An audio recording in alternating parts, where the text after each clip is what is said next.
All right, welcome. This is Nuke Marine presenting Let's Read Japanese, a course series for the reading of Japanese text alongside its audio counterpart. Today's video is going to be Shinya Shokudo Season 5, Episode 3. I don't know what the title is. I already forgot what the title was. I think it's like onigiri or something.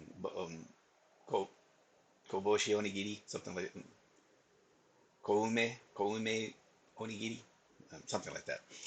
Anyway,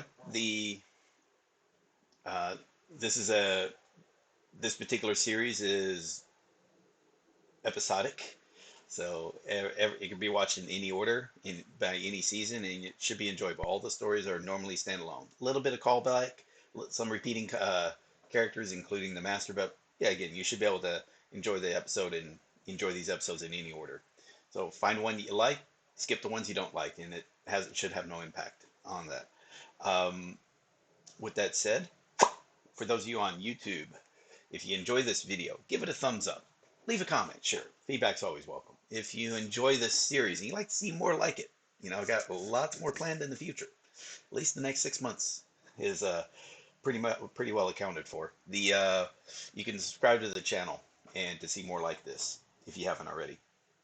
And this is all part of the Let's Learn Japanese project. So if you appreciate what I'm doing to help the Japanese learning community in the various ways that I do it, and you'd like to support that in one way or another, one method is via the Patreon. So the link to that is in the description below, as well as links to the community Discord and the Let's Learn Japanese website that Otaku Dave put together. And lastly, if you need some one-on-one time, face-to-face over Discord or Skype or whatnot, and for an hour or so to kind of get your questions answered, help you, walk you through some steps of setting up Anki or some of the other resources that are used for this learning Japanese in the way in which I discuss, then if the hourly rate and the payment is listed on the Patreon, but the specific link for that is in the description as well. Cool. Okay, with that all out of the way, that's the usual intro. You think I would have it down pat, but I don't. It seems a little too long for me as well, since I'm doing it like at the beginning of every video. And it's probably a boring intro at that. Anyway, that's neither here nor there. Maybe feedback can be welcome, like how to best change that. Anyway, with that said, let's get started. We're on episode 40. Yeah, it says 43, but this is like the 53rd video that we've done in the Shinya Shokudo series. And I looked at the total playlist of all the Let's Reads that I've done, and it comes up to we're up to almost 440 videos, approaching 450. If you count like the episodes where I did 2 episodes a video, so really of these episodes that I've done, we're well over 500, I'm sure, probably close to 600, if not more. Because the very first, until recently, I was doing sometimes 2 videos a session. So those are long videos. Those are you look at the timing, there's 2+ hours on some of those. Yeah, that was those went for a while. Now they're all pretty much between 40 minutes to an hour, depending. And it works a lot better. So anyway, that said, I'm sorry, I'm talking too much. It's been, for those of you on Twitch, if those that watch on Twitch, this is well past into the 3rd hour. So yeah, this is the 3rd video. So this is 3 days worth of videos on YouTube. Put in both earpieces. Here we go. 言えぬの文字がカラフルな光の筋に変わる。ネットフリックスオリジナルシリーズ。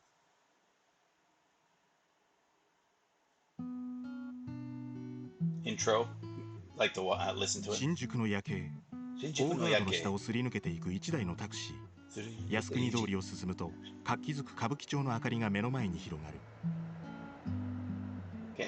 一日が終わり、人々が家路へと急ぐ頃、俺の一日は始まる。飯屋の厨房で仕込みをするマスター。ごま油をひいた鍋で豚バラ肉を炒める。大根、人参、椎茸、こんにゃくなどを加え、だし汁を注ぎ、味噌を溶いて豚汁を仕上げる。だし汁。営業時間は夜12時から朝7時頃まで。人は深夜食堂って言ってるよ。青いサムエに前掛けをつけたマスター、表の提灯に明かりを灯す。客が来るかって？それが結構来るんだよ。柱時計が夜中の12時を打つ。深夜食堂第3話、小梅のおにぎり。小梅。そう、small plum。小梅のおにぎり。飯屋。60過ぎで介護ヘルパーに転職？中さんが小道と話す。雑誌のライターやってたんですけど、全然声がかかんなくなったみたいで。その人とは親しかったの？ええ、昔結構仕事回してくれて。そう。赤いシースルーの服を着た小鈴。それにしてもきついわね。体力持つの？利用者の家族にここでも老老介護かって言われるそうです。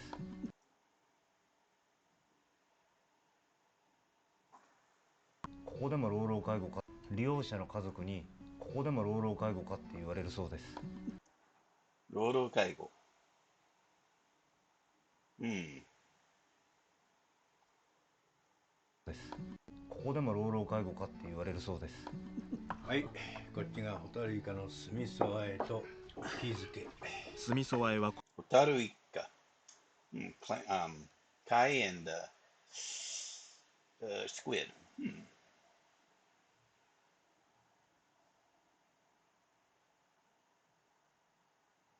Firefly squid. You know what? I'm gonna search for that. Okay, all right. I've had those before. Hotaruika, firefly squid. Oh, that's pretty. Okay, that makes sense. Huh. I did not know.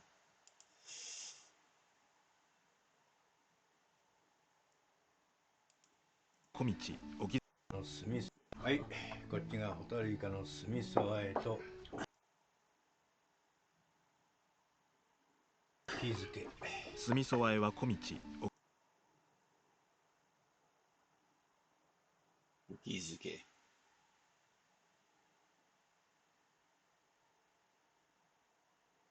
Hmm.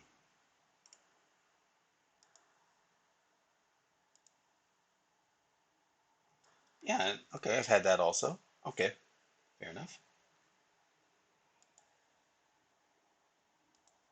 No, I mean, it's not my favorite, but I have had it. お気づけは中さん。春が来たってのに。はい、こっちがホタルイカの酢味噌和えと日付。酢味噌和えは小道、お気づけは中さん。春が来たってのに。せめて生きてるうちはぼんやりとでも光っていたいや。あ、練習もう一杯。はいよ。ホタルとホタルイカってどっちの方が光るんですかね。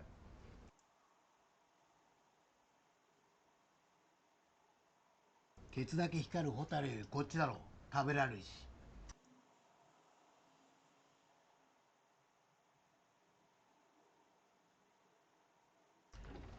まあどっちも私たちの老後を照らしてくれるわけじゃないし。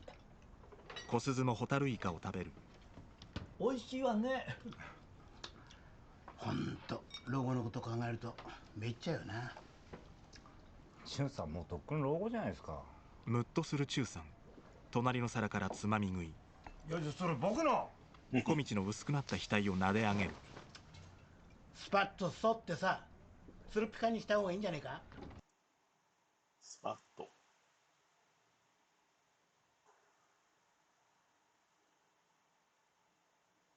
That's actual phrase right there.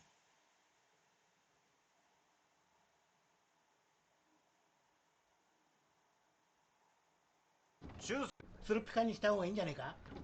ツルピカ、スパッと沿ってさ、ツルピカにした方がいいんじゃねえか。スルピカ。俊さん、ツルピカにした方がいいんじゃねえか。俊さんだって未練たらしく帽子で隠してんじゃないですか。俺のはファッションなの。キャップを取る。アラモードな。アラモード。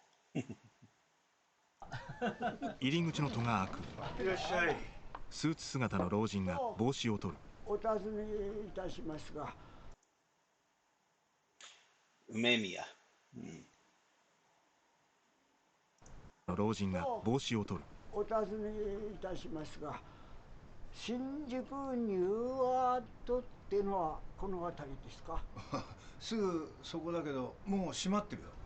12時で店じまいだ。どうしても観音様を拝みたければな、あっちの。Oh, I've seen this one also. Oh no. This is kind of sad. どうしても観音様を拝みたければな、あっちの。新宿ニューアートってのはこの辺りですか？すぐそこだけど、もう閉まってるよ。12時で店じまいだ。どうしても観音様を拝みたければな、あっちの。カウンターに倒れ込む老人。おい、大丈夫ですか？老人が顔を上げる。小鈴たちが口をすぼめて見守っている。皿に乗せた小梅の横に種が3つ。老人の箸が次の小梅をつまむ。種を出して6個目の小梅を口に入れる。うちは普通のと両方あるんだが、小梅にしてくれってリクエストされたんでね。ニューアートはお昼前に行くと早朝割引がありますよ。うん。そうですか。あ、おかわり。種だけになった皿。厨房へ戻るマスター。小さな壺に入った小梅を皿によそう。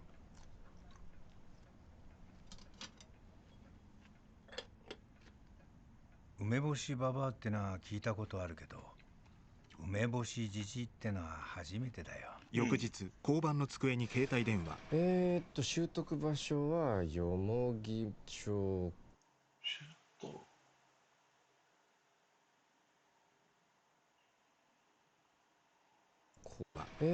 習得場所はよもぎ町公園ね。小暮が記録を取る。拾った人は誰？この子です。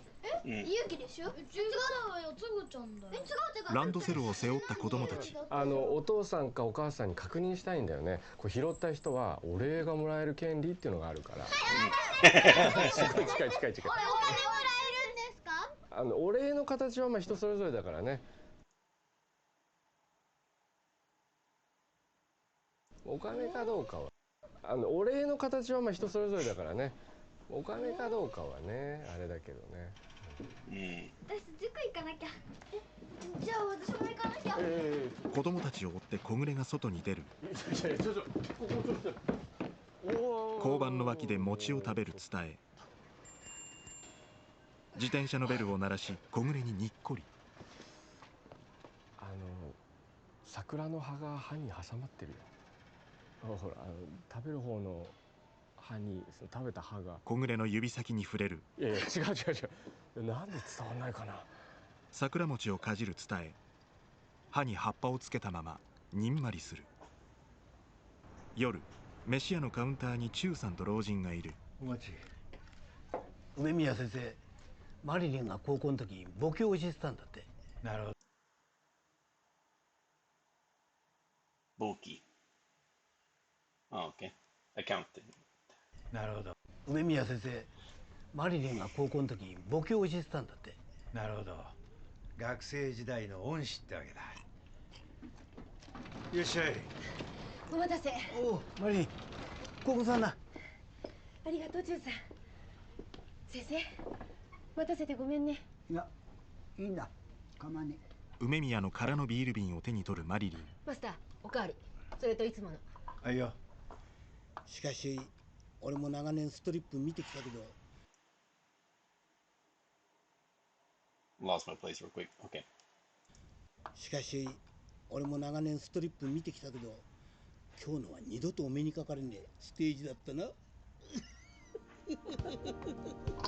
回想。劇場のステージにスポットライトが当たる。中央に白い衣装を着た踊り子の後ろ姿。正面を向いたマリリンがピンクの羽の扇を広げる。客席に向かって歩み出ると華麗に舞いながら両手を広げてポーズ。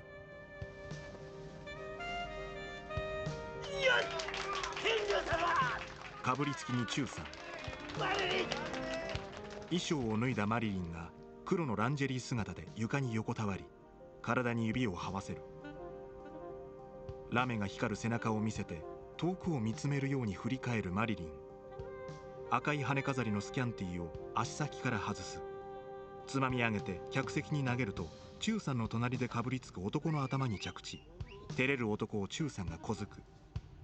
マリリンがまっすぐ天井に向けた両足を客の目の前で V 字に開く。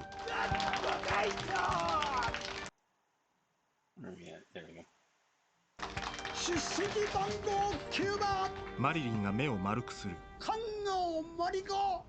客席から梅宮が叫んでいる。梅し飯屋。ほんとびっくりした。いきなり出席番号で呼ばれんだもん。一本刀土俵入りみたいだったぜ。一本いきなり出席番号で呼ばれんだもん。一本刀土俵入りみたいだったぜ。OK。一本刀。土俵入り。土俵入り。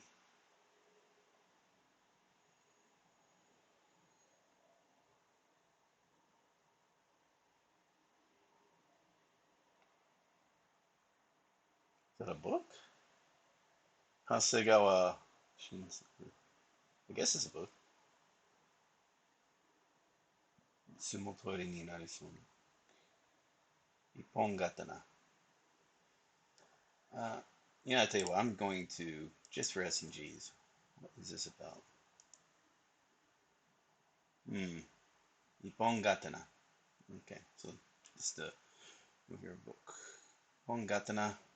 土俵入り。土俵入り。Should I tell you what? Let's see.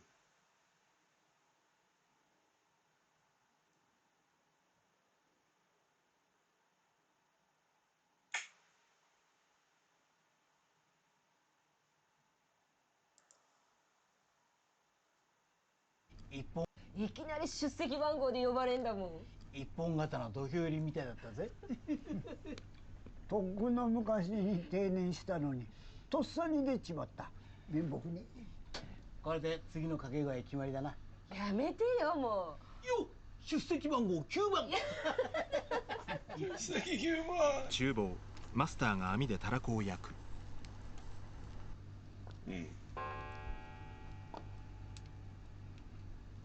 お待ち。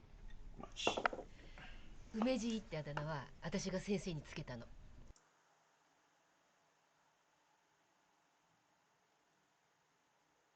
梅じいってあだ名は私が先生につけたの。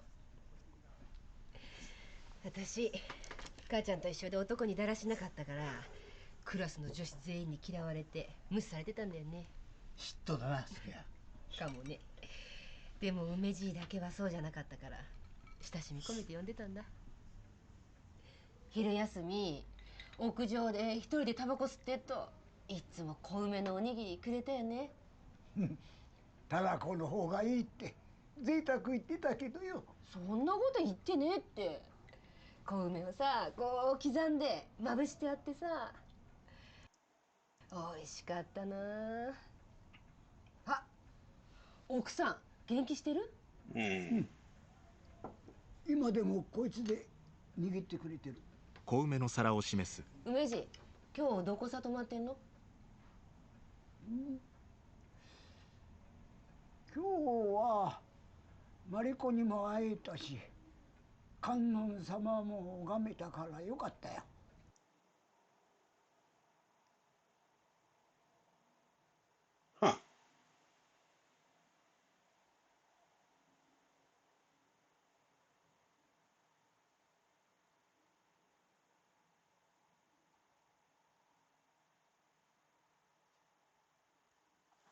I wouldn't have guessed that.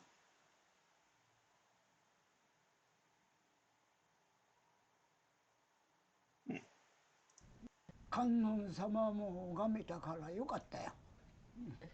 何言ってんだか。うち泊まっていく。彼氏と一緒に住んでんだけど。いいな梅宮先生、羨ましいよ。じゃあそうすっか。決定。グラスを合わせるマリリンと梅宮。表の路地。踊る梅宮に手拍子をするマリリン。その夜、梅宮先生マリリン家に泊まって、次の日ステージが休みだったマリリンとスカイツリーに行ったそうだ。二人が肩を組んで歩いていく。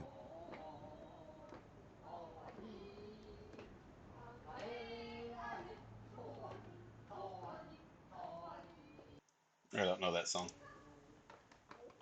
翌日、飯屋。君としが親指でマリリンの肩をもみしだく。あそこ。恍惚とした表情で身を委ねるマリリン。サラリーマンの二人が箸を止めて凝視する。I know they've done this joke before, but it's still そ funny. の後、梅じいが奥さんにスカーフ買うって言うから、上野のデパートで買って駅まで送ってったの。そうかい。いらっしゃい。中さんに続いて店に入る人影。梅じい、なんで？おう、出席番号9番。菅野真理子、久しぶりだな。両手でマリリンの肩を叩く。座って。厨房の隅。劇場の前にいたんだよ。劇場の前にいたんだよ。座って。出席番号9番。菅野真理子、久しぶりだな。両手でマリリンの肩を叩く。座って。厨房の隅。劇場の前にいたんだよ。マリリンのポスターぼーっと眺めててさ、覚えてねえんだよ俺のことも。それじゃあ年も年だし、あちこちにガタが来るのも仕方ねえさ。おめえの写真がこうでーっとあってよ。中さんがカウンターに戻る。しっかり東京で頑張ってんだべって思ったら先生嬉しくてよ。梅じい、腹減ってねえか？そういえば減ったな。今日福島から出てきたんだけど、何も食ってねえだ。マスター、多めの梅干しでおにぎりお願い。一個はたらこで握ってくれっか。この子好きだから。あいよ。マリリンがうなだれる。おめえ文句ばっかり言ってたもんな。いつも言ってたね。どうした？元気ねえな。中さんに話しかける梅宮。マリコが高校辞めてダンサーになるって言った時に、俺がどうして止めても聞かねえんだ。ゴージャっぱりでよ。な。ゴージャっぱり。叩くな。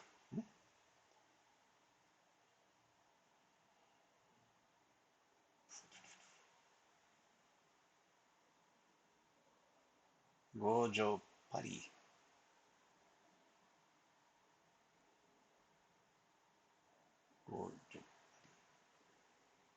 俺がゴージャっぱりでよ。な。君としと目くばせをするマリリン。Quartz 1。厨房でマスターが小梅の種を避けている。包丁で丁寧に身を刻み、丼飯の上に乗せて白ごまを振りかける。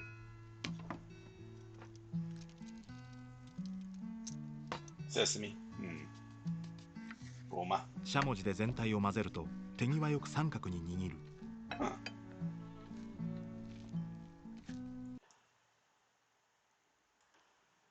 OK。こぼしのおにぎり。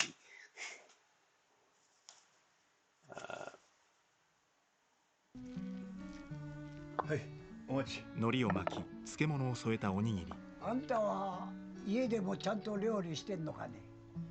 まあ寝に帰ってるようなもんだからな。たまには奥さんにこさえてやんなさいよ。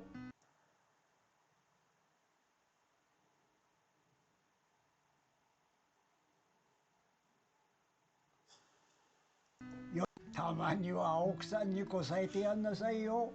喜ぶよきっと。梅じい、マスターは。そうだな、たまには女房孝行しないとな。外でばっ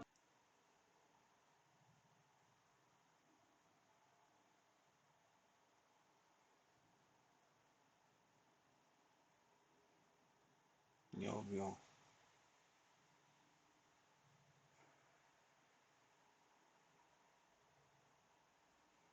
かり外でばっかりそうだな、たまには女房孝行しないとな。外でばっかりいい顔してたんじゃ逃げられちまうべよ。気をつけます。マスターが頭を下げる。マリリンはその夜も梅宮先生を家に連れ帰った。翌日、自宅の住所と電話番号をそれとなく尋ねてみたけど、昔話ではぐらかされたらしい。はぐらされたら、はぐらかす。All fake or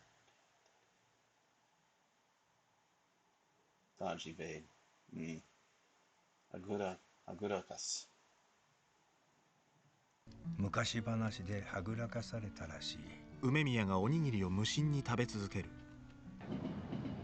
夜の靖国通りを大勢の人が行き交う。梅。小梅。小梅のおにぎり。大ガードの上を電車が通る。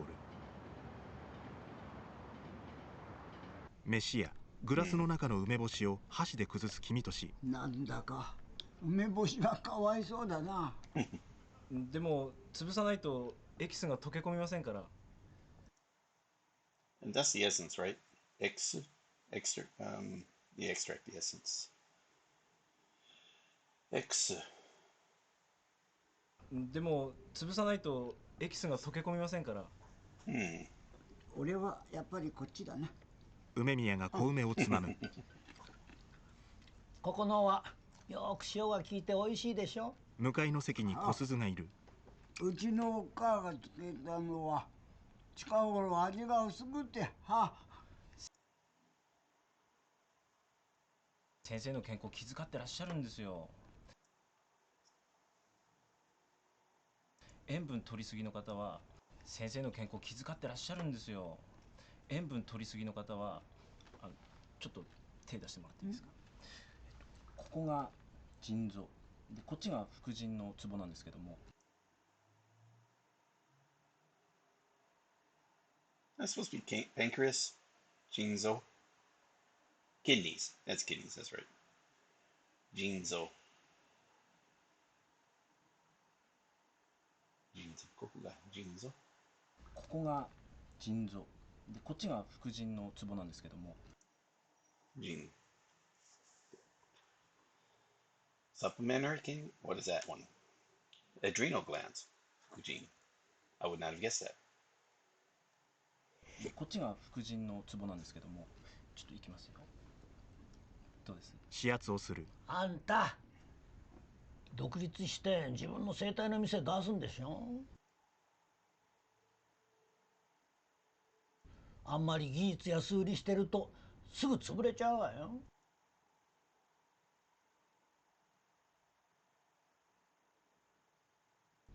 手を離す君とし。悪いな。でもよかった。マリリン。I don't know about that. You know, you can be. It's give away samples. That's no problem. Unless it was like just be careful with the old man. He again. リンが入ってくる。でも君とし。手を離す。あんまり技術安売りしてるとすぐ潰れちゃうわよ。手を離す君とし。悪いな。でもよかった。マリリンが入ってくる。これね、君か。これスカーフ。もう忘れたらダメだよ。All right, good luck with your studies on that. みんなの日本語。奥さんにプレゼントするんでしょ。余計な気使わなくていいからマリコお前使え。何言ってんだよ。マリコプレゼント選んでくれって上野のデパートで買ったんでねえの。俺そうだっけが。年取って忘れっぽくなっちまって。ありがたくちょうだいすっぺ。家族の人とは連絡ついたのかい？ダメ。高校に電話したけどわからないって。私も向こうの人間とはほとんど縁切っちゃったしね。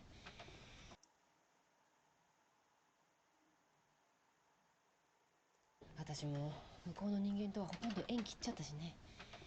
そうかい。小暮が顔を覗かせる。ああ、こんばんは。あこちらに梅宮さんという男性は。女性が小暮を押しのけて入る。続いてもう一人、さらに3人目の女性が戸を閉める。Whoa, whoa, yeah. The old guy's phone. That's what was found. 携帯を梅宮さんが落とされま Well, I like that. Call back to their. Okay, that kind of makes sense. That was an old-looking phone. して、 Okay. 娘さんたちが GPS で居場所を調べようとされたんですけど、充電が切れてたそうで。Oh, okay. 娘さん、この携帯を梅宮さんが落とされまして、娘さんたちが GPS で居場所を調べようとされたんですけど、充電が切れてたそうで。妹と交代で面倒を見てたんですけれども。面倒見れたんだ。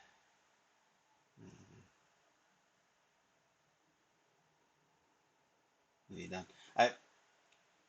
Maybe that's just an accent. A 妹 regional. と交代で面倒を見てたんですけれども、ここ何日かうちで取り込みあってね、お互い相手のうちにいるもんだとばっかり。ご迷惑かけて本当に申し訳ありませんでした。2ヶ月前、母が亡くなってから、急に父がおかしくなって。何泣いてんだ？お父さん。不審げに戸口を見ていたマリリンがあっと口を開け、3人目の女性に指を突きつける。スレッション緑。スレション。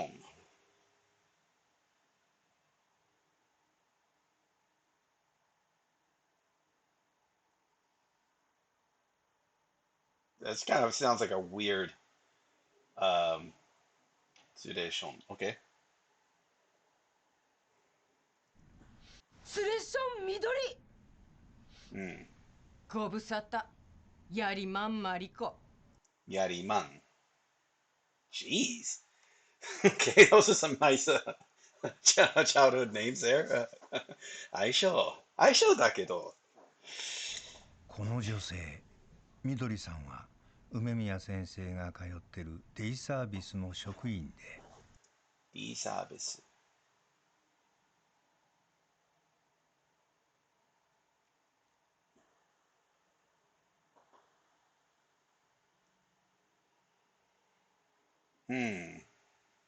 デイサービス。デイサービス。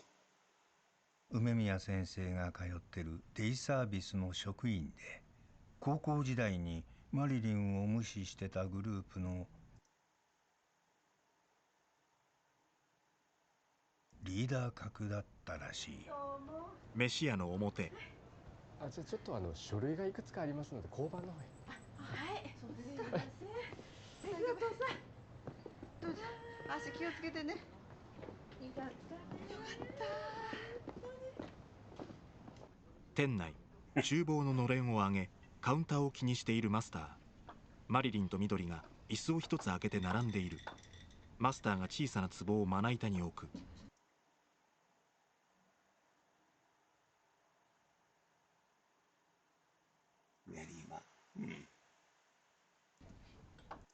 Actually, so it seems like there's probably no, it's not saying that. 気まずそうにグラスを傾ける小鈴と君とし。そっぽを向くマリリンと沈んだ顔の緑。梅宮先生、しっかりしてる時もあるけど、時々記憶がまだらでね。だな。Huh.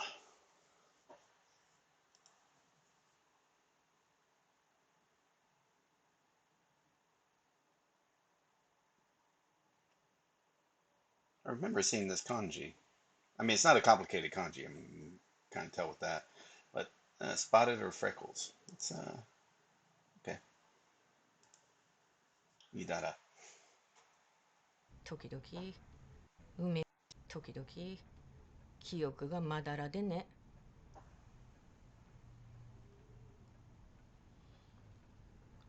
さっき携帯の充電切れてたって。どうして先生が東京に来てんの分かったの？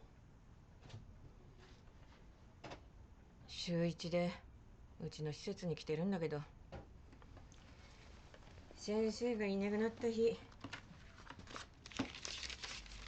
これ忘れてったの。踊り子姿のマリリンの切り抜きを見せる。やだ、これ私がニューアートでデビューした時の。うちに来るたび先生が嬉しそうに言うの。あの時連れ戻しに行かねばと思ったんだけんじょ。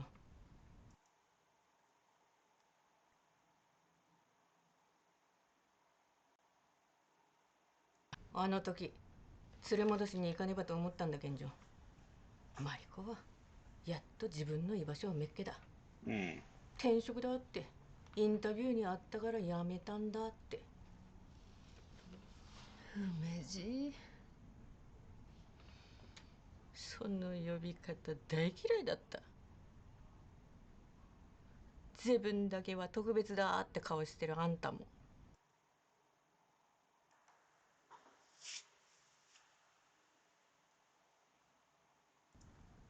私もいつもつるんでるあんたが大嫌いだった。私の方があんたより一緒にいる時間長いのに。先生ずっとあんたのこと気にかけてた。いつもそれ持ち歩いて。私は小梅のおにぎりなんてもらったことなかった。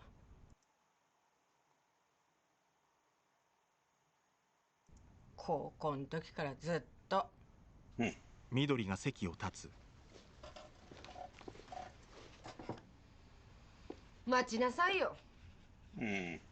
あんた何も食べないで帰るつもり？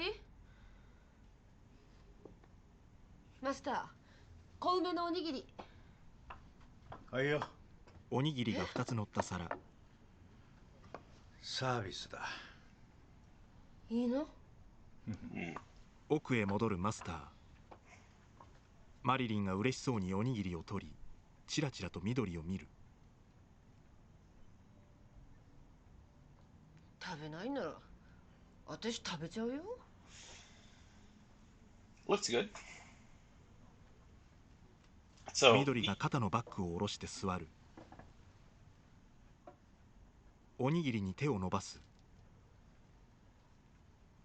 同時にかじりつくマリリンと緑。二人の顔がほころぶ。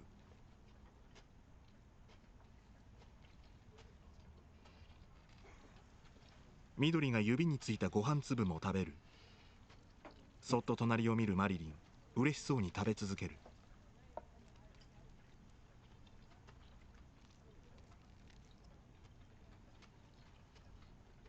タッパーに詰めたおにぎり。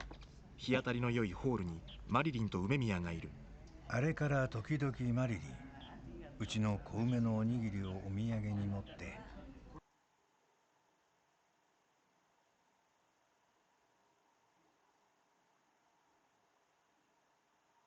梅宮先生のとこに行ってるらしい。花ちゃん、これ何作ったの？エプロン姿の緑。アジサイ。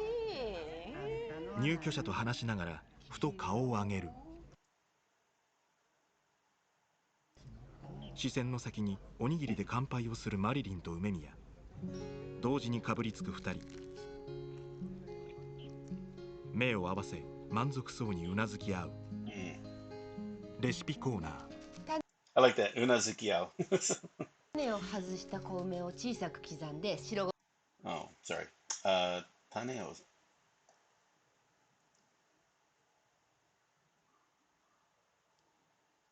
白ごまと種を外した小梅を小さく刻んで白ごまと一緒にご飯に混ぜます。海苔には裏表があってつるつるしている方が表です。裏表。Both sides. Oh, I like that also. There's a, wait. A double dealer.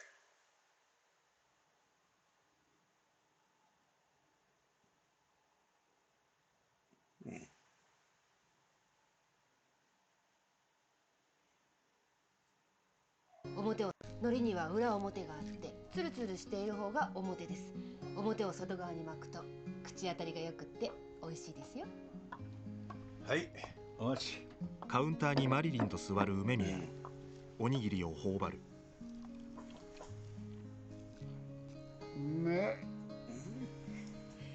おやすみなさい。マリリンと梅宮がこちらに手を振る。I'm gonna listen to some of the.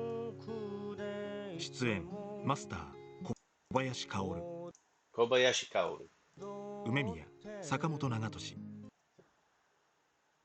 マリリン安藤玉恵、緑松永玲子、中さん不破万作、小鈴綾田俊樹、綾田俊樹、小道宇野昌平、蔦え野崎義美、君俊高橋周平、小暮小田切丈。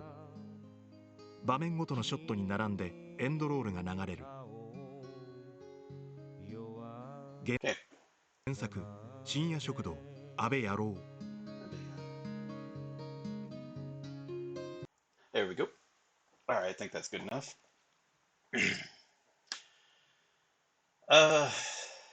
Yeah, sometimes what I'll do with Anki for sentence mining, so I'll add in, usually right now I've just been doing subtitles, so occasionally I'll use the scripts from the drama note page.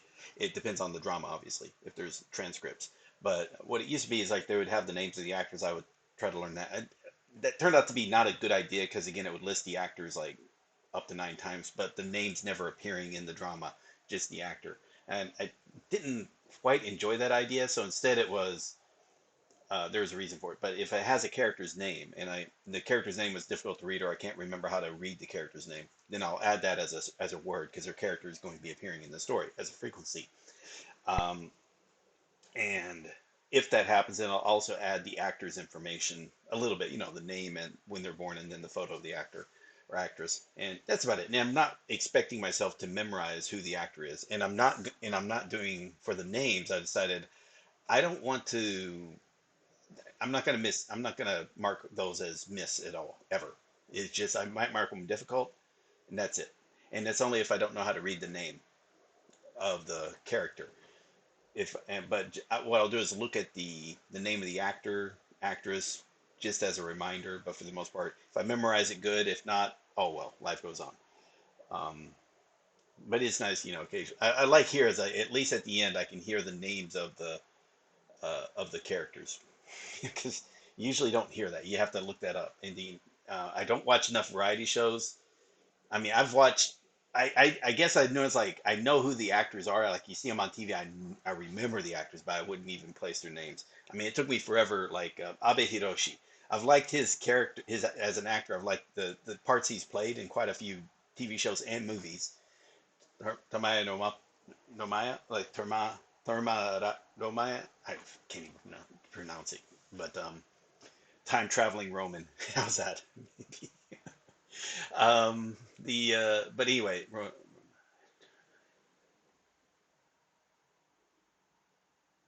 why am I forgetting the name of that? But okay, the well, I'm saying it took me a while. I think I learned like Abe finally, but then but the Hiroshi just took me a while to add to that. Um, Kimutaku, so Kimura Tak something or other. He's a guy from SMAP. I remember. I don't like him as an actor. Because he always plays the same person. He just plays himself. But the actress who plays Goksen, I learned it and then I forgot it. The actress who was in Boku no Kanajo Cyborg, I learned it, then I forgot her. Even though she doesn't have that complicated of a name, I just keep forgetting it. So I mean, I'm just horrible when it comes to actors' names, and it's not a good because part of it. Now, I'll be honest though, if an actor's name comes up in the story, then yeah, that counts as a vocabulary word because like de Bespecta or oh God, who's that soccer player? I'm drawing a blank. But they might mention like here, they might mention, a movie that was previously or an actor or an actress. Then yeah, if they're referring to that, then that counts as vocabulary because again, the language is tied to the society of Japan. Makes sense. Then yeah, that means also these characters' names become important. That doesn't mean like you need to go out and remember a bunch of actors and actresses' names. Just so if you're reading stories and then the actor's name comes up as a reference, you need to know that person's name to get the reference, and maybe a little bit about why that person, uh, like was it Oda Kinji? He's the actor who is in. I think that's how you pronounce the name, but yeah, he was the actor that was in Odoto Daisosen, or Yokohama Bayside. I think it was like Bayside Shakedown or whatever it was. Um, I've never saw the movies. I just remembered like it was a series. I liked the series, but it was a super popular series. It turned into like a bunch of super popular movies. They were just goofy. I saw briefly. It's like it definitely was not what made the TV show uh, entertaining. All right, not sure what my point is. It's just there you go. It's um, I guess the point was that part of the thing is knowing actors' names could help, especially if you do. I don't watch variety shows all that much, but again, they occasionally pop up, and it is good to like if you know their name. That's like okay, yeah, that's blah blah blah blah. Um, but yeah, I'll be honest though, I'm probably really bad about knowing the names of actors and actresses in the U.S. now because I haven't been following media that much either. So especially and be the old boomer. Although I'm not a boomer, I'm Gen X, but it'd still be playing the old. Yeah, man, they all look alike.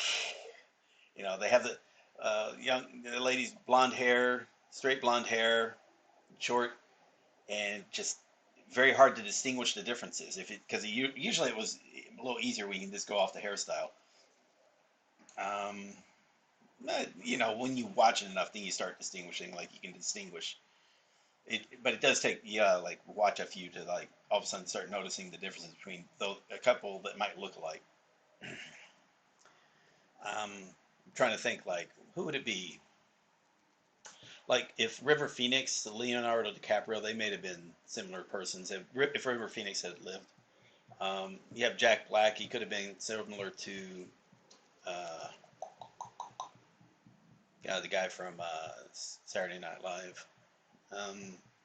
Right now I'm drawing a blank.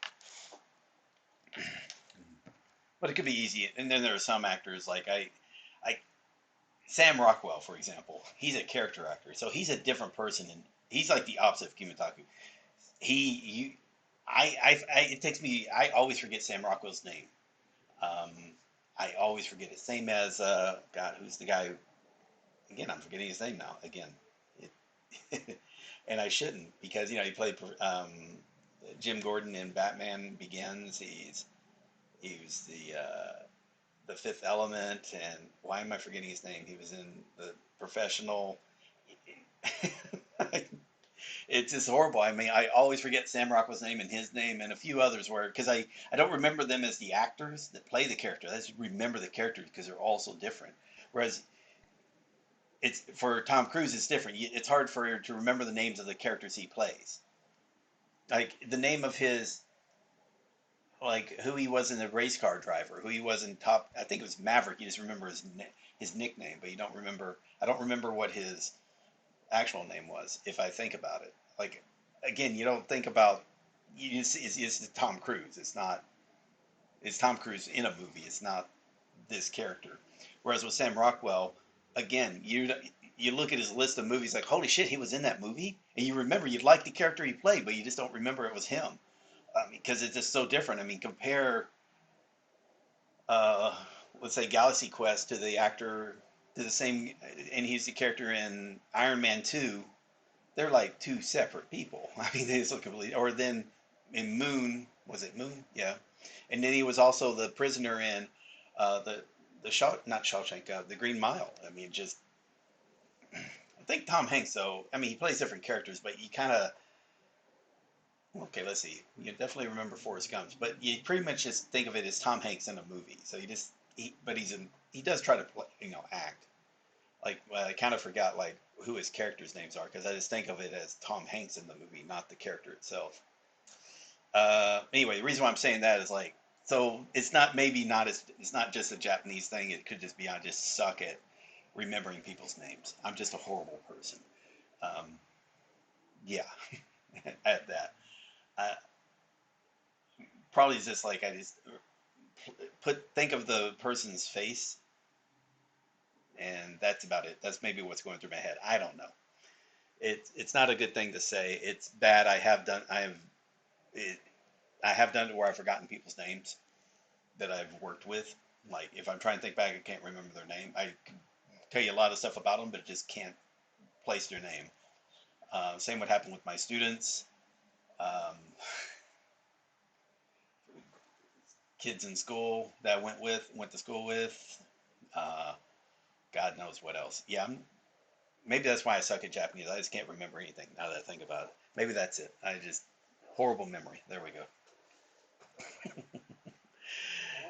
Still remember that the kanji for what was that, stain or whatever it was, blemish. When it's talking about the guy's memory. I remember that kanji. That part's easy. I don't remember how to say it. Oh boy.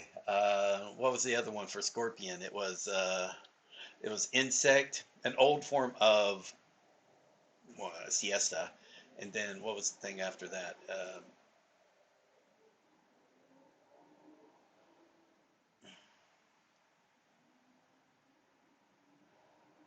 It's tequila. That what was it? I'm actually forgetting what the third part of the scorpion was, but that was sasori. That's the word for it though, sasori. And yeah, it wasn't a complicated kanji because it was just three parts. I just forgot what that third part of it was. The middle part would look complicated, but if you remember, it's hito and hook, but that's the old form. What now we use the he or the symbol for he, the katakana for he. I guess I could look up sasori and find out, but I'm not going to worry about it.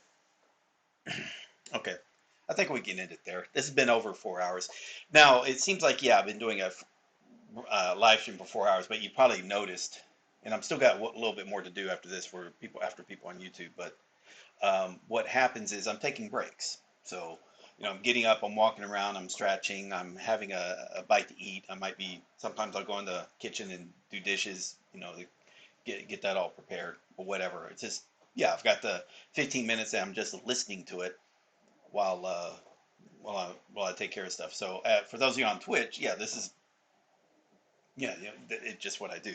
For on YouTube though, hey, this has just been going on for a little bit of oh God, I don't even know when I started this, but it's approaching an hour mark, so we're going to call it quits there. Thank you all very much. For those of you on YouTube, just I'll see you tomorrow for episode 4. For those of you on Twitch, stick around. Got a comment from Quartz1. He had joined up, said thank you, and then he mentioned. Let me see if I can read that. Sorry. I rejoined the Patreon. Remember, you had a thing where people can send a picture of their tango, and I didn't do it last time. Yeah, we're still doing tango decks. Yeah, no problem. All you do is send a picture of the book with your username and the date on a piece of paper in the same photo. That's good to go. If you have a Kindle version, then message me. I'm going to ask for a proof of purchase. You can blur out the details of your personal details, and also I'll request a random page from the book, 2 pages actually from the book. And there's a reason for why I request those 2 parts together. But this shows that's modest proof of ownership, and then I give you the link to the Tango decks after with that. Done that for God, it's approaching thousands now. It's a number. It's definitely a number of times. Those are good book series. Those are good, and they're popular Anki decks. I mean, you don't hear too many complaints about them. Um, they're not the only thing you want to do. They're definitely not the only thing you want to do. But as far as when it comes to learning vocabulary, especially the basic vocabularies, up to, at the certain level you need to be, they're pretty good. Like I'm saying, like if all you're doing is those decks, this is not about courses one. I'm not saying about that. But if all you're doing with those decks, that would be bad. But if you're doing those decks and you're doing immersion, like the immersion I'm doing, or the immersion that I was recommending doing, like if you're doing the mass immersion where you're just going to be, then that's great because you're still learning vocabulary, and the vocabulary you learn have example sentences where you can kind of passively learn grammar in a way through an intuitive way. Say, hey, here's what it means in English. So, okay, you start making connections there. That combined with Take Him can give you enough of especially the beginning level pushes that you need, that you don't need much more beyond that. I know people complain or say, oh, you don't need vocabulary decks. And it's like, no, you don't need vocabulary decks. But if you like using them, use them. But same thing with if you don't like using them, then don't use them. Now, I use it for a different specific reason. When for example, part of the deck is audio cards. So when I listen to a word, I write it out. So that's kind of like testing your spelling if you're learning English and you wanted to make sure you know how to spell a word.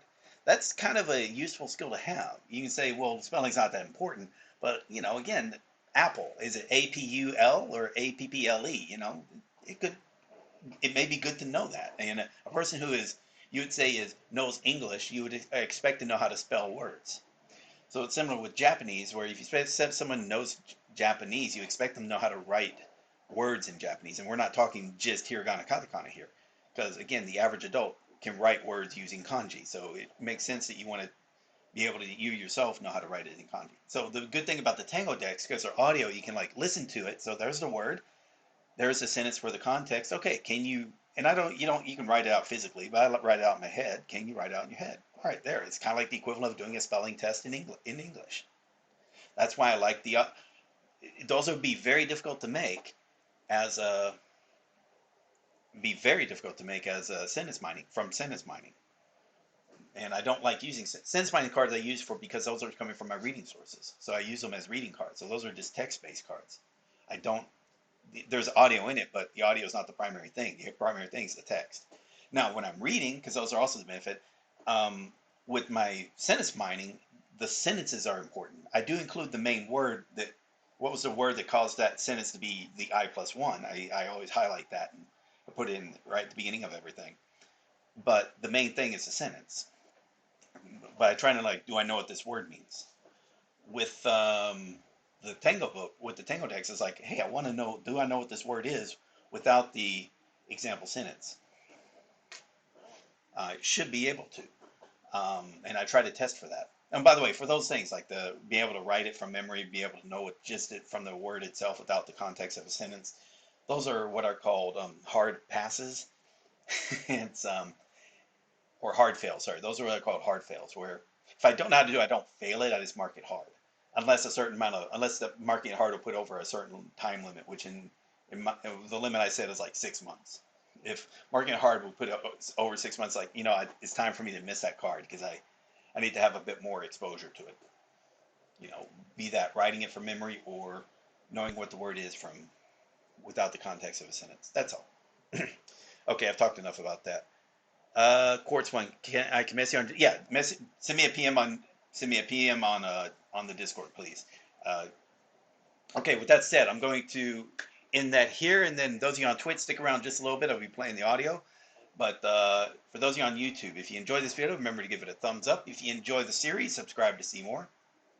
If you appreciate what I'm doing to help the Japanese learning community, one way you can show your support is subscribe via the Patreon. There's also links in the description, as well as links to the community Discord and the website. And finally, if you do one-on-one, either on Discord on one-on-one video on Skype or Discord, either talk about helping you set up Anki, utilize resources, discuss some issues or concerns you have, whatever. That's up to you on that part. The hourly rates and the payments are via the Patreon, but the direct link for that specifically is in the description as well. Okay, so thank you all very much. This has been Shinya Shokudo Season 5, Episode 3. I'll be back with Episode 4 tomorrow for you on YouTube and also on Twitch. But yeah, on Twitch, stick around. I'll be playing the audio. And for those who are on YouTube, later.